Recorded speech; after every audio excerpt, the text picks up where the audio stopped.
Bonjour à toutes et à tous, contente de vous retrouver de nouveau. Bon, j'ai un peu arrêté les vidéos parce que j'ai repris le travail. Donc aujourd'hui, je vous retrouve avec une petite vidéo sous le thème des douleurs du dos. Ça nous arrive d'avoir des douleurs chroniques du dos sans être blessé, sans avoir une pathologie, ou on peut avoir une pathologie, des lumbagos à répétition. Alors, bon, on va pas, surtout si vous avez une pathologie, ça ne va pas corriger cette pathologie, c'est pas les astuces pour supprimer complètement cette pathologie, mais c'est pour vous soulager, pour apprendre à vivre avec et diminuer les crises. Parce qu'on peut avoir des moments, des périodes de crise. Alors, je veux vous montrer différentes solutions pour étirer les muscles du postérieur, parce que quand on a les muscles postérieurs, c'est-à-dire les muscles de la chaîne postérieure, de cervicale jusqu'au tendon d'Achille, raides, ça peut provoquer des douleurs du dos. Et si on a la sangle abdominale complètement relâchée et pas suffisamment tonique, ça peut aussi causer des douleurs du dos.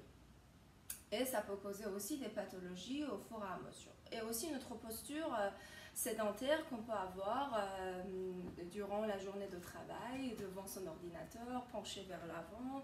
Même les gens, les étudiants peuvent avoir aussi ces genres de problèmes. Alors, je vais vous donner quelques astuces pour vous étirer le dos, pour soulager. Ce n'est pas étirer forcément le dos, mais aussi étirer l'arrière des jambes, parce que si vous avez les ischio-jambiers raides, ça peut tirer le bassin vers le bas, ça peut tirer les muscles lombaires vers le bas, et ça peut créer des douleurs très gênantes. Donc on va un peu travailler là-dessus. Je vais utiliser différents matériels aujourd'hui. Vous n'êtes pas obligé d'utiliser tous les matériels pour une séance. Vous pouvez tester et choisir le mouvement, la posture qui vous convient, le matériel qui vous convient. Donc je commence par les trucs très simples sans matériel, et au fur et à mesure qu'on avance, je vous montre des exercices avec le matériel. Allons-y, c'est parti. Alors, première partie. Quand vous vous réveillez le matin, vous avez les muscles qui ont été plus ou moins dans une seule position. Après, on a des gens qui bougent. Donc, dans leur sommeil. Donc, première chose, on ne va pas faire ce mouvement forcément sur le lit, sauf si vous avez vraiment un empêchement, vous ne pouvez pas vous allonger par terre, c'est-à-dire le fait de se relever, ça va être compliqué du sol. Ça c'est plutôt pour les personnes de troisième âge qui ont des problèmes articulaires et qui ne peuvent pas se mettre sur les genoux. Donc, vous faites quoi? Si possible, vous allez vous allonger par terre à côté de votre lit sur un tapis normal. On n'a pas besoin d'un tapis de yoga pilates, c'est juste un tapis normal. Vous allez vous allonger sur le dos tranquillement. Mais vous allez ramener les deux genoux ici sur la poitrine. Vous allez poser les mains sur les genoux, si au niveau des tibias encore meilleur. Et sur chaque expiration, vous allez presser les genoux sur la poitrine. Ce mouvement, ça étire les muscles des fessiers et les muscles du bas du dos. Ça presse le bas du dos sur le tapis, par terre. C'est comme un réveil musculaire. Vous détendez les épaules. Vous continuez jusqu'au bout de votre expiration. Et sur inspiration, vous détendez cette pression des mains sur les jambes. On expire.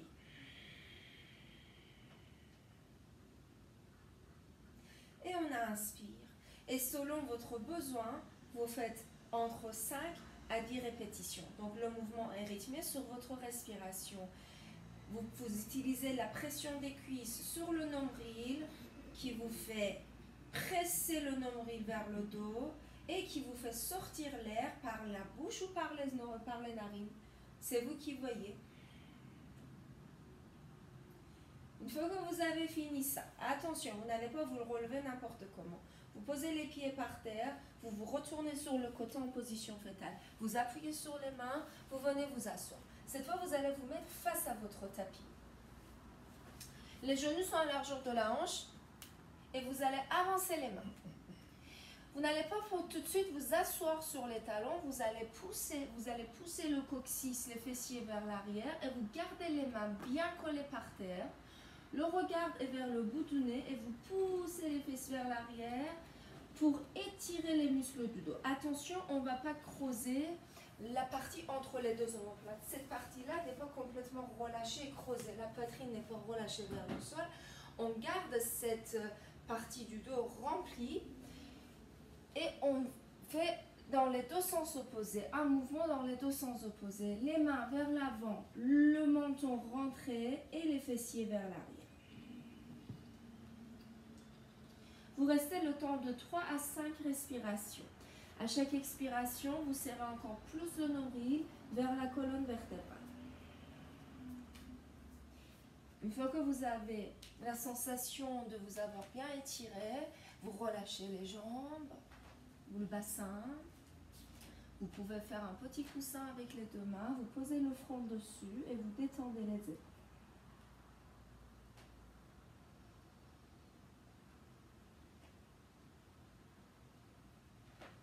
Et là, vous appuyez sur les mains, vous vous relevez. Ce sont vraiment les deux premiers mouvements qu'on peut faire quand on se réveille le matin, quand on veut sortir du lit. Et attention, pour vous lever de votre lit, pas de mouvement brusque, surtout si vous avez préalablement des problèmes du dos. Donc, on ne va pas les aggraver. Donc, comment on se lève quand on est sur le lit? On est là, on se retourne sur le côté, exactement la même chose. Les genoux fléchis, vous appuyez la main au-dessus sur votre matelas, vous vous réveillez et vous mettez les jambes pendues devant votre lit et vous restez quelques instants. Vous laissez les muscles de s'adapter, s'habituer à votre nouvelle position. Alors, ça c'est pour le matin. Le soir, quand vous rentrez du travail et vous avez passé une journée entière assise sur une chaise ou debout avec les talons aiguilles en plus, la chaise ou le canapé ou votre lit. Vous pouvez faire aussi le matin une fois que vous avez fait les deux premiers mouvements. Vous avez une chaise. Il faut que les genoux soient à 90 degrés. C'est ça qui est important. Bon, je vais mettre ma chaise comme ça. Vous allez vous allonger par terre. Vous rapprochez les fessiers vers votre chaise et vous posez les mollets ici sur la chaise. Vous posez la tête par terre et vous tournez les paumes de main vers le plafond pour mieux connecter les omoplates et mieux les poser sur le tapis. Un énorme soulagement au niveau du bas du dos. Il ne faut pas contrôler les jambes. Il faut relâcher les jambes sans les relâcher complètement vers l'extérieur. Les genoux restent alignés avec la hanche. Les fessiers sont proches de votre chaise et restez. C'est vraiment un petit moment de détente pour vous après une longue journée de travail. Surtout si, quand le soir vous allez au lit, vous avez la sensation des jambes enflées, gonflées et douloureuses. Ça, c'est aussi la mauvaise circulation sanguine. C'est possible. Le menton est rentré, les genoux, les jambes détendues et vous restez. Vous essayez de prendre des respirations profondes et longues. Vous inspirez par le nez profondément et en expirant par le nez ou par la bouche, vous serrez le nombril vers la colonne vertébrale. On profite de ces instants pour renforcer les muscles des abdominaux. Inspirez profondément. Expirez. Vous pouvez garder cette position entre 5 à 10 minutes jusqu'au moment où peut-être, je ne dis pas que ça peut arriver à tout le monde, vous sentez une tension au niveau des jambes ou du bas du dos. Là, c'est le moment d'arrêter. D'accord? Donc la même chose. Pour vous relever, vous allez poser une jambe puis l'autre par terre. Vous vous retournez sur le côté. Je vous le conseille beaucoup, beaucoup. Même dans mes cours, je vois les gens qui ont envie de se relever d'un seul coup. Et là, on peut très bien et tout simplement bloquer son dos. Là, ça, c'est une option avec la chaise. Deuxième, qu'on peut l'utiliser le matin ou le soir, après le boulot ou à notre réveil. Vous allez poser les deux coudes ici. Les genoux sont à la largeur de la hanche. On va garder les coudes ici, l'arrière des coudes ici, et on va s'asseoir vers l'arrière. Ça étire les muscles du dos, plutôt les muscles du haut du dos. Attention à ne pas pousser les fesses trop vers le plafond, à creuser le bas du dos. On va descendre le coccyx vers les talons et on ne va pas laisser la partie entre les deux omoplates complètement se relâcher vers le sol. On ne va pas sortir la poitrine comme l'autre exercice vers l'avant. Tout reste aligné. On est là. L'avantage de cet exercice, c'est qu'on fait un étirement aussi au niveau des épaules. Et là, ça peut aider à détendre les muscles du dos, le haut du dos cette fois. On ne va pas relâcher la tête plus bas que les bras. Et on reste entre 3 à 5 respirations. Si vous ne pouvez pas rester sur les genoux, vous pouvez faire exactement la même chose dos. C'est-à-dire, vous allez poser le dossier de votre chaise, ici. Vous allez poser les mains ici. Sur le dossier, vous allez vous éloigner. J'avance un peu ma chaise. Ici, vous avez les jambes à largeur de la hanche, à la rigueur légèrement plus large. Et faites attention au niveau des pointes de pied. On ne va pas tourner les pointes de pied vers l'extérieur. Ce n'est pas une position naturelle. Les pointes de pied sont vers l'intérieur, c'est-à-dire parallèles. Pas vers l'intérieur, mais parallèles. Ça vous permet de travailler sur les muscles, de muscler les jambes, les mettre dans une position correcte. Donc les jambes sont là. Le but c'est quoi? C'est quand je vais m'asseoir, mes genoux restent au-dessus de mes talons, pas trop vers l'avant, pas vers l'arrière. Donc, on pose les mains ici. Vous n'êtes pas obligé de prendre le dossier dans les mains. Il n'y a pas de force dans les bras. Vous allez vous asseoir. Le dos est étiré. Les bras et les épaules descendent dans une ligne jusqu'au bassin. La tête est rentrée entre les deux bras. Vous laissez le bassin aller vers l'arrière et en même temps vous résistez avec les mains sur le dossier de votre chaise. Expirez, inspirez, remontez. Là, vous pouvez faire des étirements en répétition. On appelle ça les étirements actifs. Donc, vous posez les mains. Vous poussez en expirant les fessiers vers l'arrière, en fléchissant les genoux. Vous allez jusqu'au bout de votre étirement. Tout est bien étiré et allongé. La poitrine touche les cuisses. Et en inspirant, on déroule le dos et on remonte. Ça peut être très bien pour la fin de la journée quand vous rentrez à la maison. Ou aussi, vous prenez les pauses au bureau quand vous êtes en train de travailler. Vous prenez le dossier de votre chaise, attention si la chaise a des roues. Et là, ça peut être une bonne petite pause de récupération pour éviter de déclencher les douleurs du dos. Donc, on va s'asseoir et on va dérouler le dos. La chaise. Bon, on a fini avec notre chaise. Avant de faire la dernière, en fait, je vous ai dit, parfois, on a des problèmes, les lombaires qui nous font mal tout le temps pendant les exercices, dans la vie de tous les jours, parce que peut-être vous avez les ischio-jambiers, l'arrière des cuisses qui sont très toniques. Parce que ce sont les muscles qu'on utilise beaucoup pour marcher, pour courir, pour sauter. Ce sont les muscles qui sont très sollicités. Surtout si vous aimez bien courir, vous faites beaucoup de courses à pied, c'est assez courant chez vous. C'est pas la raideur des lombaires, ça peut être aussi la raideur des jambes. Donc il faut les étirer. Très simple. Si vous avez une sangle à la maison, les filles qui font yoga ou pas, hein. Si vous avez une sangle, une ceinture, vous pouvez mettre la ceinture comme ça, ou une écharpe qui est plus ou moins longue, ou vous pouvez avoir deux écharpes qui sont attachées l'une à l'autre. Vous vous allongez sur le dos, vous ramenez les deux genoux sur la poitrine et vous passez la sangle ici, derrière les deux pieds. Vous posez les coudes par terre. Si vous allez rattraper, moi je vais faire comme si j'ai une écharpe, c'est mieux. Comme ça, vous allez vraiment voir en image comment il faut utiliser votre écharpe. Alors, vous êtes sur le dos. On va poser les coudes par terre. Il faut vraiment être détendu au niveau du haut du corps. Il ne faut pas être crispé partout. On est en train d'étirer les jambes, donc le haut du corps doit être détendu. Donc les poignets droits, on ne va pas casser les poignets, il n'y a pas de force dans les bras. Et on va poser la sangle ici ou l'écharpe ici derrière les deux pieds. Les jambes sont serrées.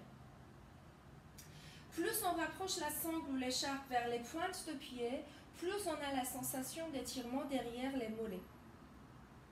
En plus, cette position, ça aide au niveau de roture veineuse. Pour les personnes qui font des rétentions d'eau, qui ont une mauvaise circulation sanguine, ça peut être une très très bonne chose. Donc, la première chose à faire, en fait, premier objectif, c'est de pouvoir tendre les jambes. Déjà, si vous avez les genoux fléchis, c'est impossible de tendre les jambes. Votre premier objectif, d'ici quelques temps, c'est de pouvoir avoir les jambes tendues. Mais le but, c'est de garder toujours soit les genoux, soit les talons au-dessus de la hanche. On n'a pas les jambes ici, ça sert à rien. On a les jambes, bon, ça sert à rien. C'est pas la bonne position. On va ramener les jambes ici. Deuxième chose, c'est qu'on tend les jambes, mais sans décoller les fessiers du sol. Ça crée de tension. Il faut garder les fessiers par terre et pouvoir tendre les jambes. Et une fois qu'on a réussi à tendre les jambes, on va ramener encore plus les talons au-dessus de la hanche. Toujours en poussant les talons vers le plafond et ramenant les pointes de pied vers le bas. Et la même chose, on peut le faire avec une seule jambe. Si vous sentez que c'est bon, vous pouvez avoir la jambe complètement tendue. Avec l'autre jambe allongée par terre, vous le faites. Si ça vous demande trop d'efforts, ça fait très mal. Vous gardez votre genou fléchi et vous tendez la jambe. Et vous restez au moins 30 secondes sur chaque côté. Très bien. On fléchit. Admettons qu'on n'a pas d'écharpe, on n'a pas de sangle et on n'est pas à l'aise parce que ça fait trop de travail au niveau des bras, des mains, on est crispé, vous ne pouvez pas vous détendre. D'autres solutions. Vous avez le mot, je vais avoir deux à vous. Pour pouvoir garder le bassin par terre, une couverture, un coussin ou les deux, ça dépend. Ça dépend de notre corpulence, ça dépend de notre niveau de raideur des jambes. On va voir à quoi ça sert. Vous allez rapprocher votre couverture ici. Il faut avoir les fessiers collés contre le mur. Comment il faut faire? On va se mettre en profil. On va coller la hanche ici contre le mur et une fois qu'on a la cuisse collée, on va s'allonger sur le dos. Il faut rapprocher les fessiers vers le mur et en posant la couverture, le coussin ou les deux, vous pouvez être sûr que le bassin est vraiment par terre, il n'est pas décollé, c'est pas l'objectif, c'est pas le but. Et là, vous allez tendre les jambes contre le mur. Et là, votre boulot, c'est de mettre les pointes de pied vers le bas, mettre les pieds flex pour sentir cet étirement de la chaîne postérieure à l'arrière des cuisses. Et c'est un énorme soulagement pour le bas du dos. Ça, c'est aussi une bonne récupération après une longue journée de travail ou pour votre pause entre les deux parties de la journée au boulot. N'ayez pas peur si les collègues vous voient comme ça, hein, c'est pas grave. Le menton est rentré, les fessiers sont collés contre le mur et vous restez. Si au cas où à un moment donné vous sentez qu'il y a une tension au niveau des jambes, fléchissez les genoux, collez les pieds ici contre le mur. Si ça vous soulage d'avoir les jambes un peu plus écartées que le bassin, c'est pas grave, faites-le, ça conserve la souplesse de la hanche de chacun entre nous. Et là, si vous voulez profiter d'étirer un peu plus l'intérieur des jambes, à un moment donné, vous pouvez écarter les jambes, toujours en poussant les talons vers le plafond, parce que si vous relâchez, la sensation change. Les bras sont là. Vous pouvez ramener les bras ici pour avoir une ouverture ici au niveau de la poitrine. Pour les personnes qui ont une légère syphose au niveau du haut du dos, ça peut être bien. Et comme toujours, pour vous relever du sol, vous fléchissez les genoux, vous vous retournez sur un côté et vous vous mettez en position assise. J'espère que cette petite vidéo vous plaît et surtout qu'elle vous aide à soulager les douleurs. Je sais que c'est très embêtant. J'ai beaucoup de clientes qui ont des crises de douleur sans avoir fait un faux mouvement, sans avoir fait un exercice, un sport très difficile. C'est juste dans la vie de tous les jours, avec un faux mouvement, on peut déclencher une douleur, une crise, ou parce qu'on ne fait pas attention forcément à soulager les articulations et les muscles. Donc n'hésitez pas à faire ces exercices-là, soit le matin, soit le soir. Prenez du temps pour vous. Recharger les batteries, c'est très important. Et n'hésitez pas à venir vers moi si vous avez des questions, si vous faites d'autres exercices, d'autres astuces. Et bien sûr, je reviendrai vers vous pour vous donner d'autres astuces, pour même améliorer certaines postures, certains exercices dans les cours de yoga et pilates. Il y a toujours des astuces et des options. Je vous embrasse et à très très bientôt.